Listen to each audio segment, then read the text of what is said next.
1948. For Palestinians, that year is Al-Nakba, or the catastrophe.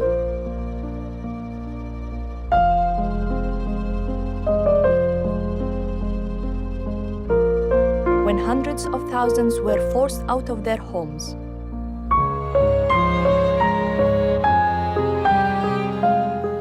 For Israelis, that year marks the creation of the State of Israel.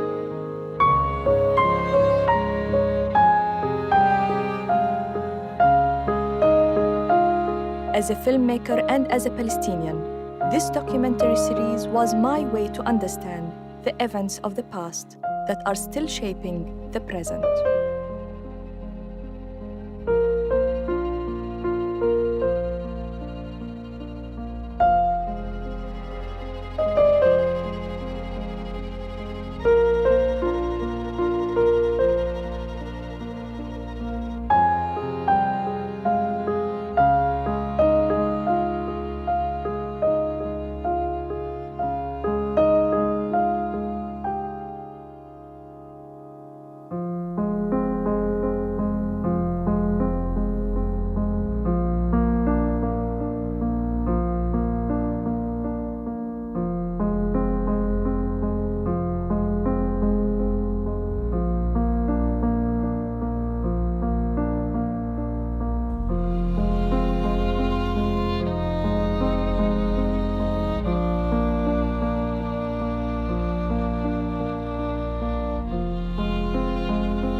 Our story starts here in 1799, outside the walls of Acre in Ottoman-controlled Palestine.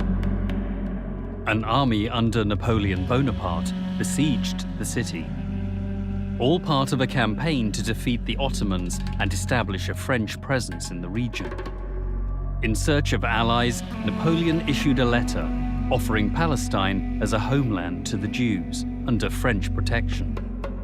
He called on the Jews to rise up against what he called their oppressors. Napoleon's appeal was widely publicized, but he was ultimately defeated. In Acre today, the only memory of him is a statue atop a hill overlooking the city. Yet Napoleon's project for a Jewish homeland in the region under a colonial protectorate did not die. 40 years later, the plan was revived by the British, this time as a means of thwarting the rising power of Egyptian governor Muhammad Ali.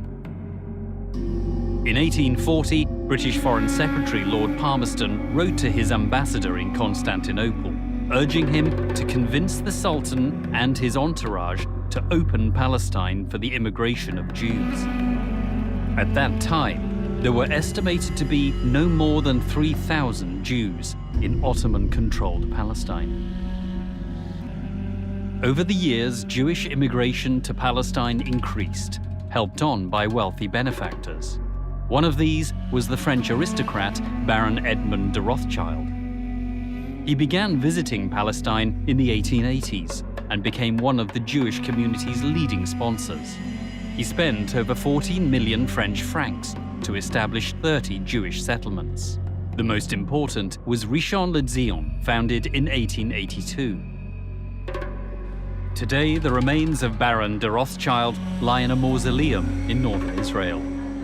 It's a popular site for Israeli schoolchildren learning about the wealthy patron who bankrolled Jewish settlement building in Palestine over 100 years ago. In 1885, the term Zionism was first coined by Austrian writer Nathan Birnbaum. It's derived from the word Zion, one of the biblical names for Jerusalem. Zionism came to mean the establishment of a Jewish homeland in Palestine, but not all Jews supported this. طبعا كان في طائفة يهودية في البلاد تحت الحكم العثماني، بس هذا ما كانوا صهاينة، هم كانوا يهود محليين. أما اليهود اللي أجوا من أوروبا، خصوصاً من شرق أوروبا هذيك الوقت في أواخر القرن ال19، كان بدهم يبنوا صهيوني يهودي جديد. In 1896, Theodor Herzl, an Austro-Hungarian journalist, wrote a book called The Jewish State. It is considered one of the most important texts of early Zionism. Herzl envisioned the founding of a future independent Jewish state during the 20th century. His colleague Max Nordau sent 2 rabbis to Palestine to investigate the prospects for a Jewish state there. Their report concluded, "The bride is beautiful, but she is married to another man." The rabbis understood that Palestine's spouse was the Palestinian society rooted in its soil.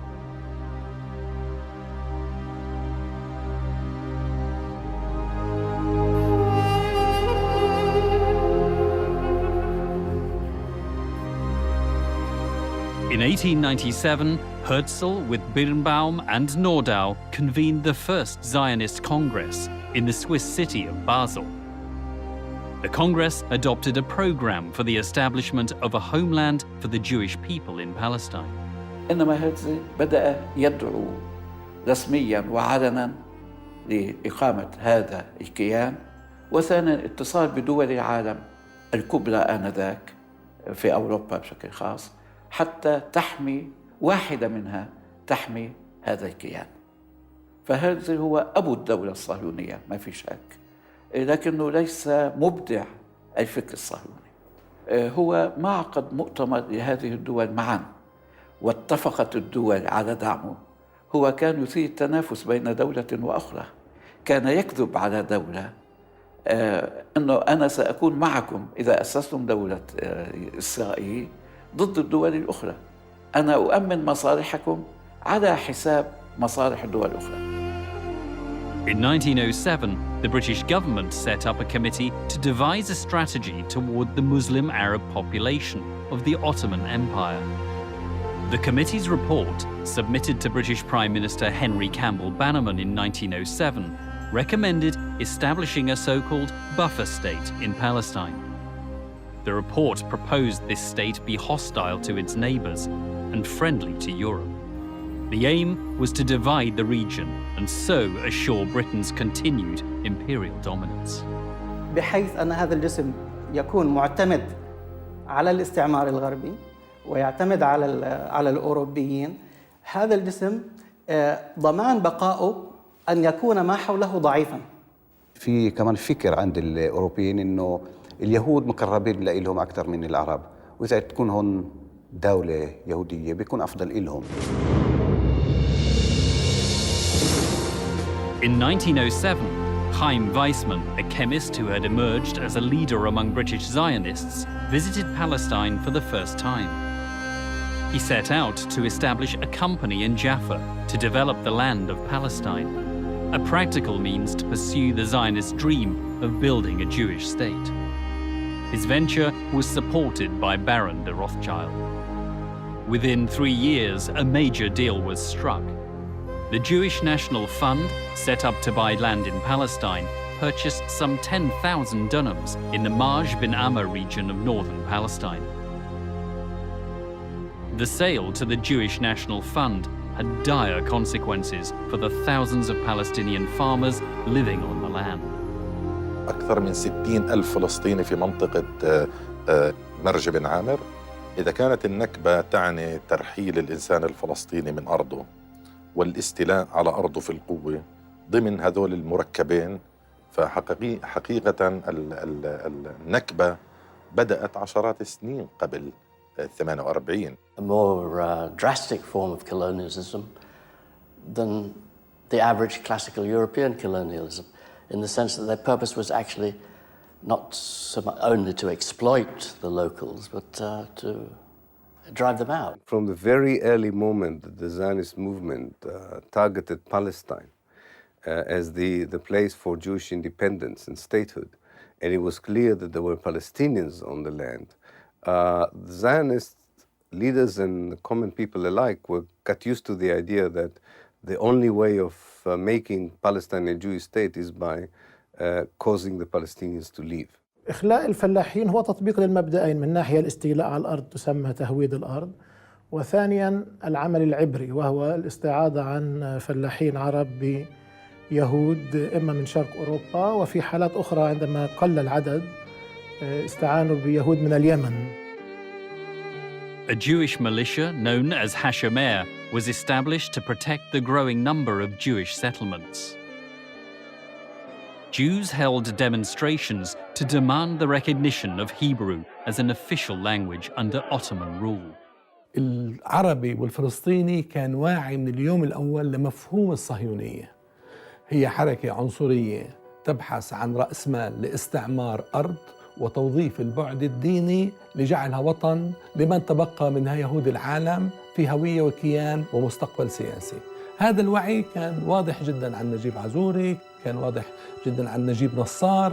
In 1908, Najib Nassar, a Palestinian pharmacist, began publishing a newspaper called Al-Kamel. In it, he warned of Zionism as a movement aimed at displacing the Palestinians. He wrote, "The Jewish state would be a poisonous dagger in the heart of the Arabs." The outbreak of World War I in 1914 created new opportunities to reshape the Middle East. خلال الحرب البريطانيين كان يفكروا عن الموقع، يعني فلسطين على قرب من قناة السويس ودور بريطانيا في مصر آنذاك كان يدل على دور خاص لبريطانيا في فلسطين، ورأوا في اليهود وفي الحركة الصهيونية شريك في أمر استراتيجي استعماري. In 1915, a secret memorandum was presented to the British cabinet under the title The Future of Palestine. It was drafted by Herbert Samuel, a British politician and Zionist committed to Palestine becoming a home for the Jewish people.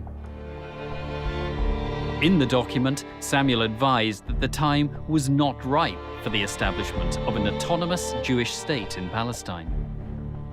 He recommended instead that Palestine be annexed to the British Empire, describing this as the most welcome solution to the supporters of the Zionist movement. He expressed the hope that under British rule and over time, more Jews would settle in the land and grow into a majority among what he called the Mohammedans of Arab race. Samuel's recommendations were taken into account in the secret British-French agreement formulated by British politician Sir Mark Sykes and French diplomat François-Georges Picot. The Sykes-Picot Agreement opened the way for the establishment of a Jewish state. In 1917, the British cabinet, headed by Prime Minister David Lloyd George, pledged to establish a homeland for the Jews in Palestine. The pledge came in the form of a letter from the British Foreign Secretary Arthur Balfour to the influential British Zionist Lord Walter Rothschild. بالفور كان يمثل الحكومة البريطانية، ولما كتب رسالته إلى لورد روثشايلد كان يكتب باسم الحكومة البريطانية. روثشايلد كان يلعب دور شخصي اللوبي ليشجع الحكومة البريطانية أن تأخذ سياسة معينة بالنسبة إلى دور اليهود في فلسطين. فكان يمثل الحركة الصهيونية، ووراء كلهم خايم فايزمان اللي كان المسؤول بالنسبة للورلد زاينست أورجانيزيشن أو المنظمة الدولية الصهيونية. واللي شارك في صياغة الوعد يعني. نعم. Britain had no moral or political or legal right to promise the land that belonged to the Arabs to another people. So the Balfour Declaration was both immoral and illegal. A month after Balfour's pledge, a meeting took place in London to celebrate the declaration. Speakers included Lord Rothschild, Herbert Samuel, Mark Sykes, and Chaim Weizmann. Just several days later, on December the 11th, 1917, the British Army, commanded by General Edmund Allenby, captured Jerusalem.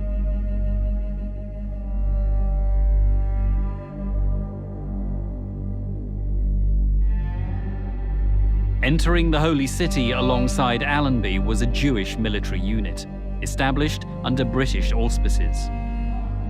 One member of this unit was David Ben-Gurion, who would later be Israel's first prime minister. The unit also included Ze'ev Jabotinsky, a future Zionist leader, as well as Nehemiah Rabin, soon to be father of young boy Yitzhak Rabin. Within a month, General Allenby welcomed Chaim Weizmann in Jerusalem.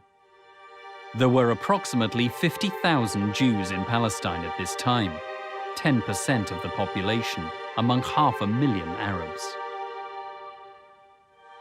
The Great War ended in 1918, and preparations were made for a peace conference in Paris. President of the United States, Woodrow Wilson, commissioned an investigation into the non-Turkish areas of the former Ottoman Empire. The commission was headed by the academic Dr. Henry King and a politician, Charles Crane. When it was eventually published, the Crane-King report proved to be political dynamite. The report stated that the non-Jewish population of Palestine, nearly 9/10 of the whole, was emphatically against the Zionist program. The report went on to warn that anti-Zionist feeling in Palestine and Syria was intense and not likely to be flouted. It divulged conversations with British officers who suggested a force of not less than 50,000 soldiers would be required to initiate the Zionist program. The authors judged all this as evidence of what they described as a strong sense of the injustice of the Zionist program. The report concluded Jewish immigration should be definitely limited, and the project for making Palestine distinctly a Jewish commonwealth should be given up. The Crane-King report fell on deaf ears.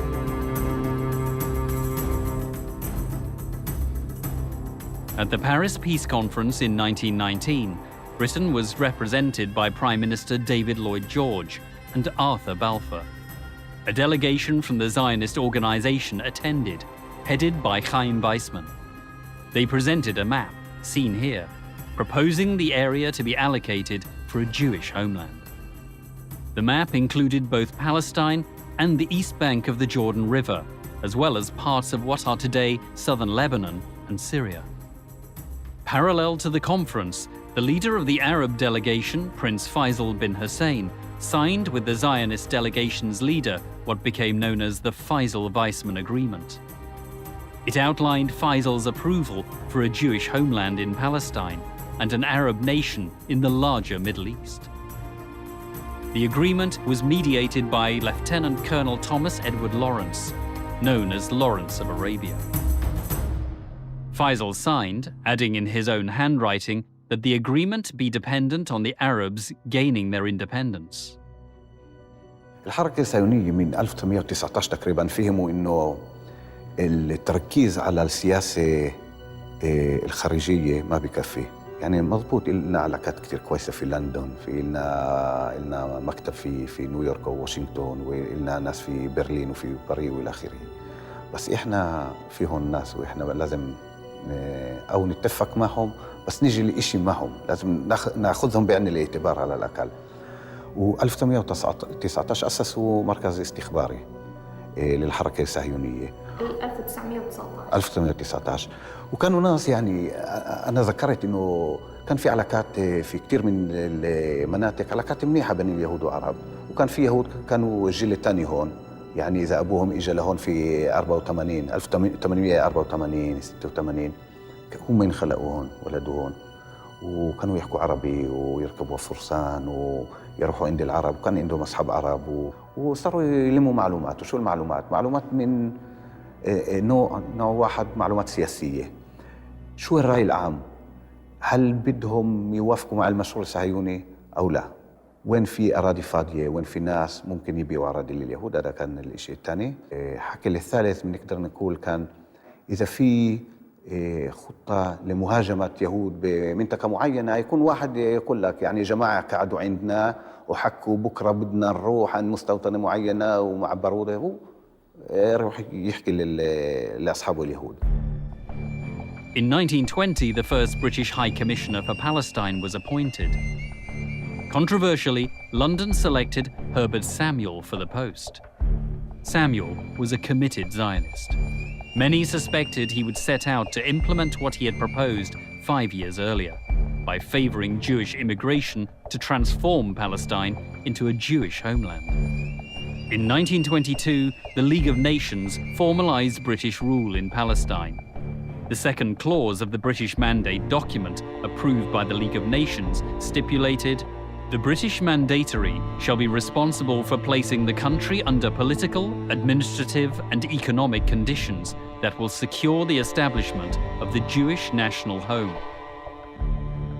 British High Commissioner Herbert Samuel decreed Hebrew as an official language of Palestine alongside Arabic and English.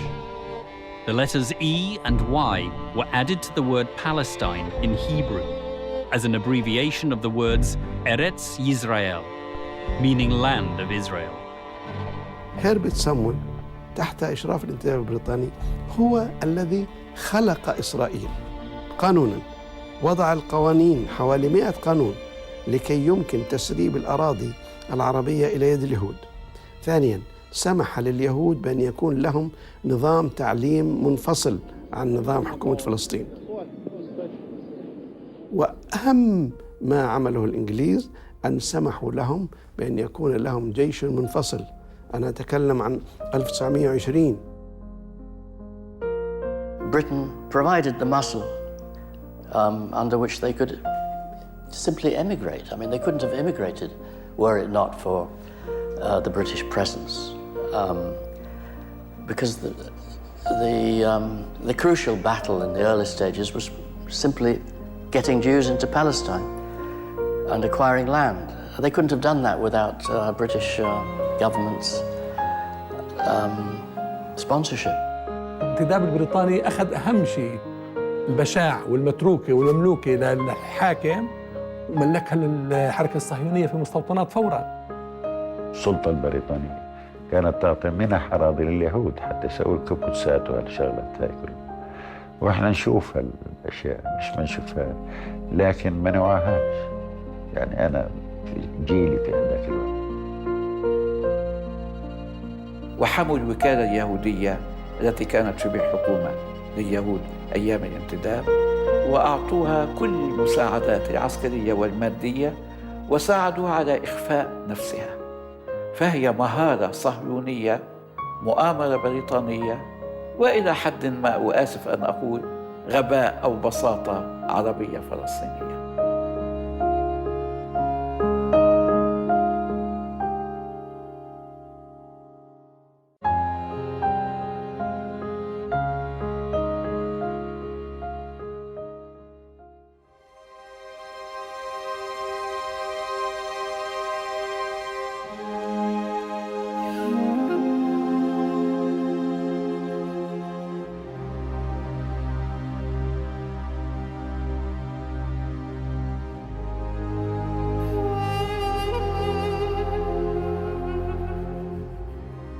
Palestinians viewed the British Mandatory Authority and British troops on the ground as siding with the Jews. More and more Palestinian farmers, expelled from farmlands, began to join newly formed revolutionary groups. In 1921, Palestinians organized large demonstrations against Jewish immigration.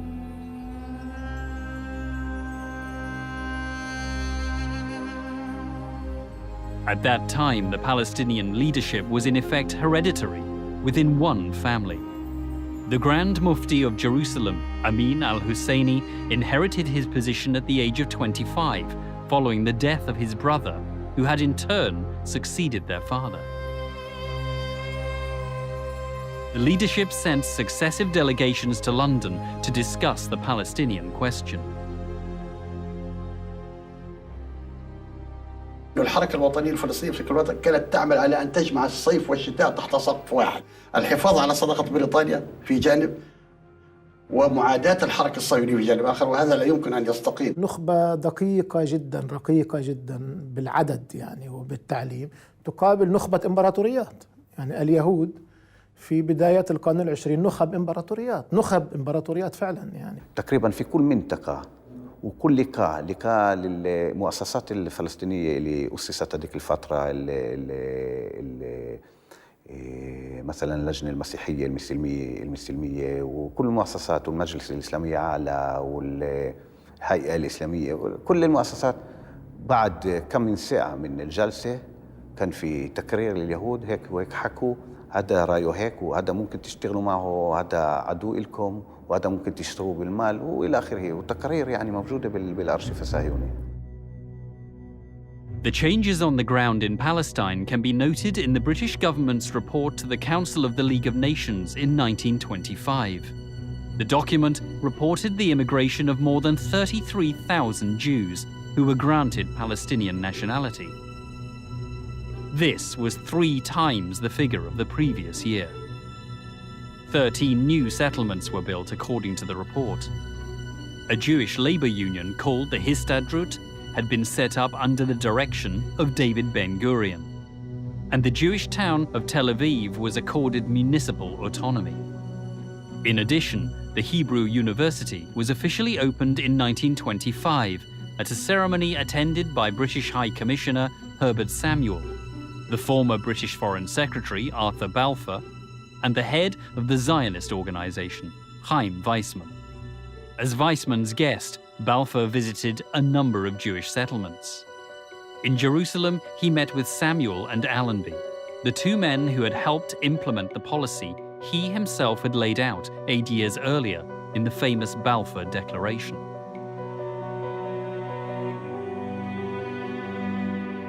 The Palestinians went on strike to protest against Balfour's visit.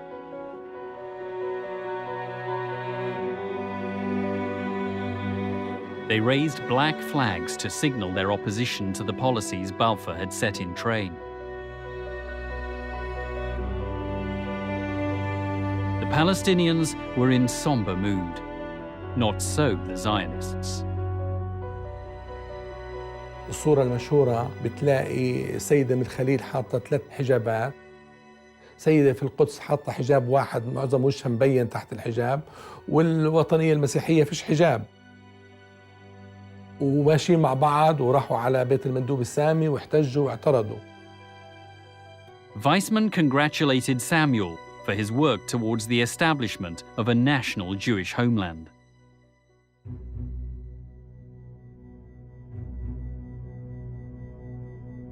The Zionist movement was active in its propaganda. This film, in French, showed the map of Palestine with areas highlighted as land the Zionists claimed to have acquired as of 1925.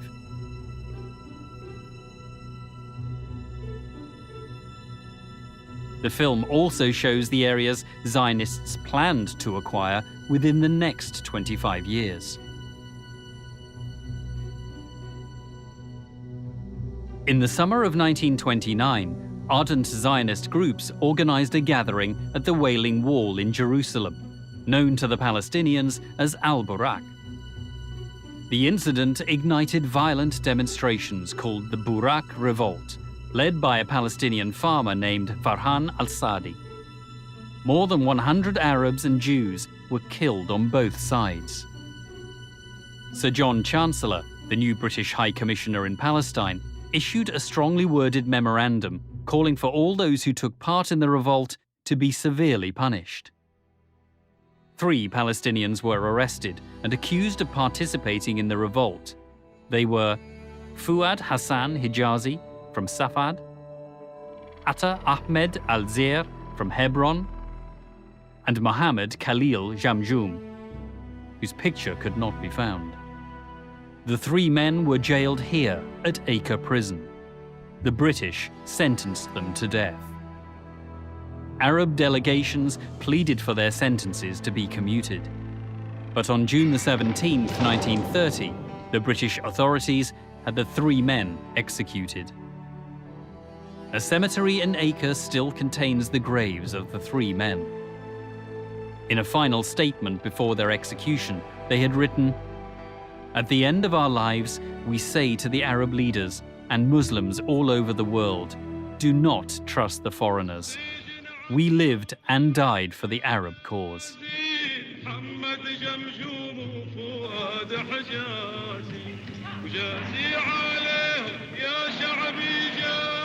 Such sentiments of anti-colonialism and pan-Arabism would become increasingly common in subsequent decades.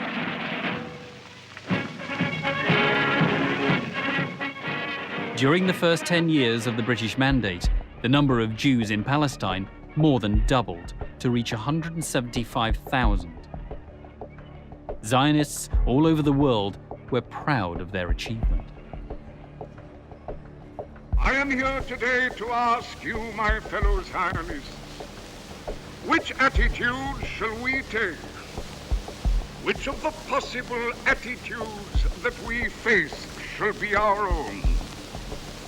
I would say to England, though I am only an American Jew, but an old-time reverencing admirer of Great Britain, I would say to England, if I could, an Arab Palestine is a threat to Great Britain and a menace to the world.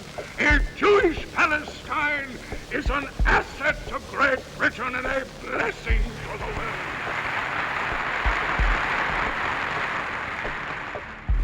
Ladies and gentlemen, the toast is health and long life to the Right Honourable Lloyd George.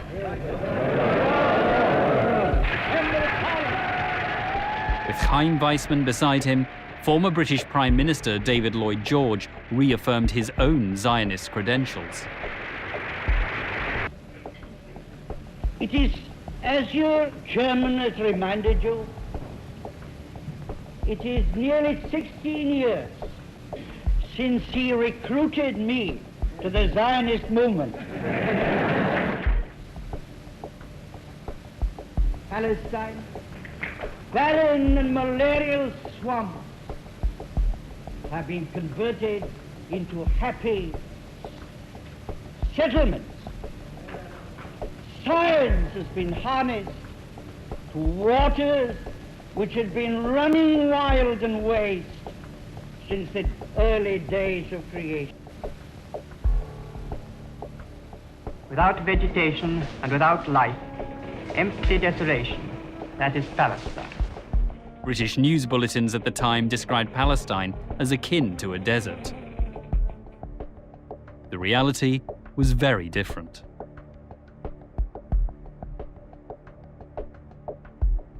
الزرع ومانة الله أمانة الله إنه ما بكيت تعرف تمشي فيه هيك الزرع الخضرة تصير فيها تطلع الصبح تروحي على المكساء تهدى ريحة الخضرة تفحفح نوارها الخيار نوارها الفقوس هالبندورة ها الحبة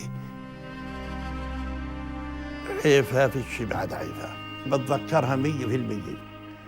إم الدنيا بكت عيفها.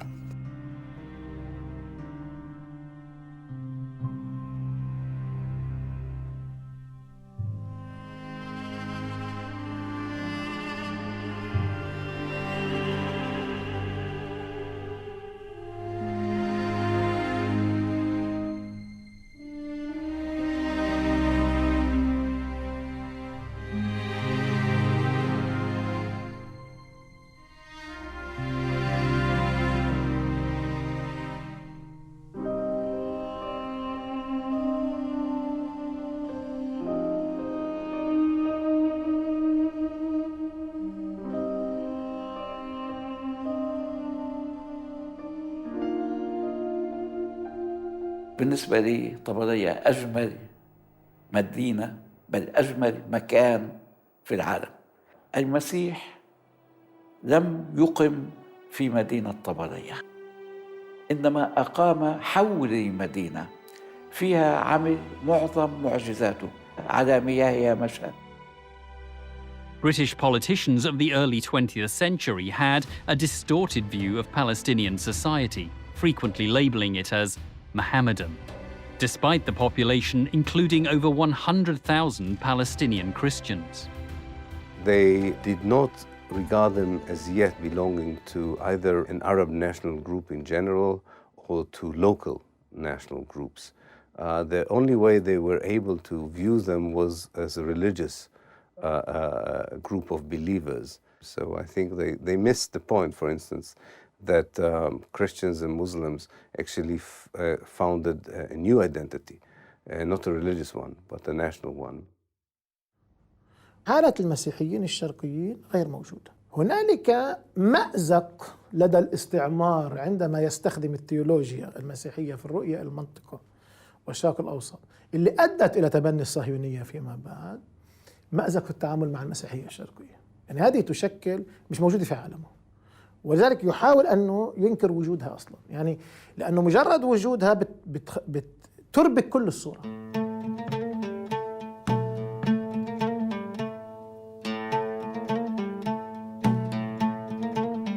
By 1933, protests against Jewish immigration were becoming ever more frequent in Palestine. Women took part side by side with men. The British authorities cracked down on demonstrations and arrested thousands. Many were killed and wounded.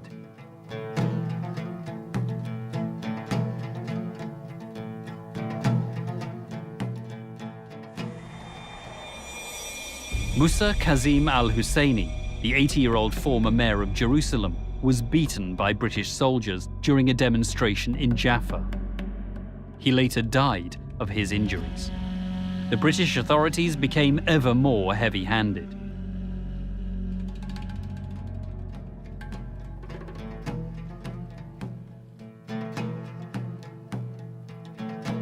This letter was written by a Palestinian policeman condemning the behavior of his British senior officer, John Faraday. A number of other complaints were filed against Faraday. The officer was never charged. 4 years later, Faraday was awarded the King's Police Medal for his valuable services in Palestine. عدم رغبة بريطانيا بمنح المطالب الوطنية للشعب الفلسطيني وعدم رؤيتها للشعب الفلسطيني كمجموعة قومية وطنية ذات حقوق ومعاملتها على أساس إنها طوائف أدى في حين عاملت الوكالة اليهودية على أساس أنها ممثلة لمجموعة قومية.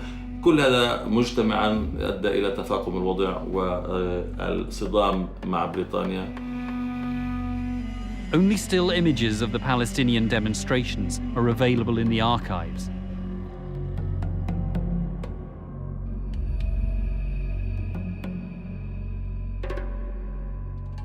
Movie cameras did capture Jewish life in Palestine, as well as British pomp and ceremony. This footage shows the Star of David flag over the Tel Aviv municipality building. This is footage of work in the diamond factories of Tel Aviv. And this footage shows the flow of new immigrants and the building of new settlements.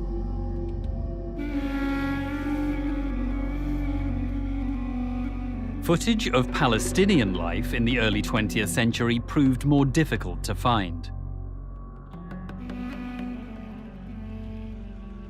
A Palestinian film archive had once existed, but had since been lost or gone mysteriously missing.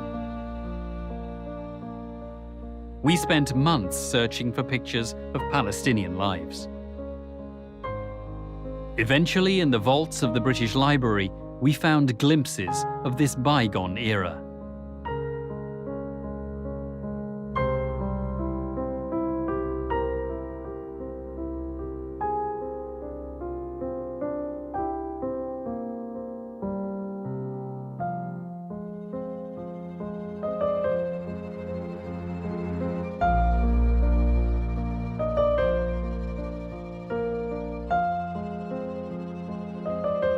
Most of the Palestinians, intellectuals, leaders, journalists, were still unaware how determined the Zionist movement is of dispossessing them from Palestine. In the 1930s, the number of Jews immigrating to Palestine began to increase significantly. From 4,000 in 1931, the figure jumped to 9,500 the following year. In 1933, the number rose to 30,000. In 1934, 42,000. And in 1935, a further jump to 62,000. That same year, Palestinian poet Abdul Rahim Mahmoud wrote a poem which he read aloud to Prince Saud bin Abdulaziz of Saudi Arabia, who was visiting Jerusalem. He asked, "Did you come to visit the Holy Aqsa Mosque, or to bid it farewell before it is lost?" هذه الأراضي عم بتروح، الوعد عم ينفذ، غياب أي تفاعل معها من الحكم البريطاني في قمع وفي بطش وفي قوانين رهيبة في الحكم البريطاني لحد اليوم إسرائيل عم بتطبقها بالاعتقالات وفي الإبعاد وفي البطش. اتحرك من 35 عز الدين القسام. عندما أرسل القسام للقيادة الفلسطينية في القدس ليستشيرهم في الثورة، قالوا أنه نحن الوقت غير مناسب لإعلان ثورة، الشعب غير ناضج لإعلان الثورة، وقالوا أيضا أننا ما زلنا نحن نراهن على إمكانية الحصول على حقوقنا من خلال المفاوضات السياسية. Sheikh Ez ad-Din al-Qassam established a revolutionary group to strike at Zionist and British targets. In 1935, in the hills near Jenin, he and a small band of men were surrounded by British forces. Making a defiant stand, al-Qassam and those with him were killed. حركة القسام لم تحظى بالاهتمام الكثير من جانب المؤرخين، ولا نعرف عنها الكثير بسبب الغموض التي اكتنفها وبسبب الحرص الشديد للشيخ عز الدين القسام على سرية العمل وعدم إطلاع الكثيرين إلا الصفوة الصغيرة من طلابه. امتدت روح عز الدين القسام في الوسط الفلسطيني، وتأثر بها كثير من الفلسطينيين، فبدأت مشاعر الانقلاب أو التمرد على الاستعمار البريطاني تظهر في صفوف الشعب الفلسطيني. The Palestinian political leadership came under pressure to halt negotiations with the British. Palestinian poet Ibrahim Toukan addressed a poem to the leadership in 1935, a poem dripping with irony. "Oh, you sincere patriots, you who carry the heavy burden of the cause, only a fragment of the country remains for us, so please step down before the remaining parts fly away." On April 19, 1936, Palestinian anger boiled over. Protests erupted in the city of Jaffa in coordination with a general strike.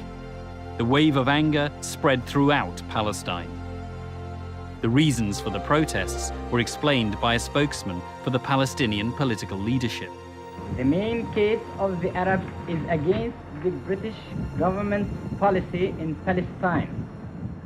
A policy which, if continued, will surely have as a result the replacement of the Arabs by the Jews. Against all principle, the British government imposed the Balfour Declaration, which is abhorred by all Arabs in the Near East, and on favoring the establishment of a national home for Jews, forgot intentionally to safeguard the civil rights of the non-Jewish population. The Arabs, who decided on a general and a complete strike until the total and immediate stoppage of Jewish immigration is brought about, and until the government introduces an essential change in its present policy. لما صار الإضراب اللي هو من أعظم الإضرابات في التاريخ، إضراب 36، كل فلسطين أضربت، وهذه جاءت نتيجة النضالات اللي صارت في السابق في مواجهة الانتداب، حكم الانتداب وتحيز الانتداب مع اليهود وتمكينهم من تسهيل الأمور عليهم في كل شيء.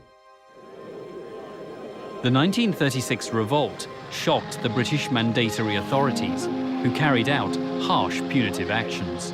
Anyone suspected of links with the revolutionaries was arrested, their homes destroyed. In Jaffa alone, more than 200 houses were demolished as a collective punishment. Demolitions in other villages and cities followed. The British insisted that destroying Palestinian houses was justified as a means to end the revolt. شو بتتذكر عن الإنجليز حطوا مخيم، حطوا مين؟ حطوا المركز بل هذا على الطريق. مما فات خالي إله، خالي ماخذ الشغيلي تبعه، فاهمي؟ قالوا له فوت انت والشغيل تبعك بدك تكنس المركز. قال له انا ماخذ شغيلتي. ضربوه. لما ضربوه؟ ضربوه لريمون، اسمه ريمون الضابط. تموا يقتلوه لمات. اخذناه عملوا عمليه على حيفا في مستشفى حمزه، فاهم؟ قريم بهذا لا قالوا من الضرب هون منديل الشحم رايح زايب مات. بقوا يهلبونا. شو يعملوا؟ ايه يقتلوا الزلام ويأخذوهم على السجن على تركان، على شرشور هذا البلد ولا شرشور هذا عند بنيامين هاي، يحبسوهم هناك شهر شهرين وشغلوهم في المحاجر شغال الشاقة، وجيبوهم هان على نور شمس على المحاجر اشغال شاقة. إذا بتقري مذكرات بن غوريون كان يتحدى مفاوضه العربي في قمة الثورة، في قمة ال36 في جلساته مع موسى العلمي اللي رتبها واكهوب المندوب السامي. قال له احنا إلنا حضور فعلي لا يستطيع الغربي ببريطانيا أن تقول لنا لا، من أنتم في بريطانيا. During the Arab Revolt, David Ben-Gurion, then a prominent leader of the Zionist movement, reportedly made a startling suggestion to the British High Commissioner, Arthur Warhope. Ben-Gurion is said to have suggested all Palestinians expelled from their land by Jewish settlement building should be resettled in neighbouring Transjordan. The British High Commissioner is reported to have replied that this was, in his words, a good idea.